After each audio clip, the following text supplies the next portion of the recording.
नमस्कार दोस्तों, Radhe Radhe. I hope आप सब लोग अच्छे होंगे, मस्त होंगे, स्वस्थ होंगे। आप लोगों को पता है कि खेसारी लाल यादव काजल अगवानी को लेकर के सोशल मीडिया में बहुत ही ज़्यादा गंद फैला हुआ है कि काजल अगवानी के कितना बड़ा स्टार बनाने के लिए, इतना आगे बढ़ने के पीछे सबसे बड़ा हाथ हमारे खेसारी भैया के। और खेसारी लाल यादव जी जो जो हीरोइन को बनाए सब लोग धोखा दिया। और सबसे बड़ी बात तो काजल अगवानी जो खेसारी की वजह से आज जानी जाती है, और आज वही दुआ करती है, बद्दुआ देती है कि खेसारी के ये हो जाए वो हो जाए।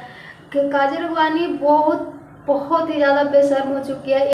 जिस काजल अगवानी को खेसारी लाल यादव ने इतने बड़े स्टार बना दिए, उसी खेसारी लाल यादव को मरने के लिए छठ माँ से दुआ करती है और इतना ज़्यादा बद्दुआ देती है कि काजल अगवानी और पता नहीं कितना हद तक गिरेगी। जब उनका शादी हुआ तो उनका घर परिवार उनको कितना ज़्यादा ताना मारेंगे, उनके बच्चे उनके बारे में क्या सोचेंगे। कुछ भी बोलने से पहले काजल अगवानी एक सेकंड नहीं सोचती है।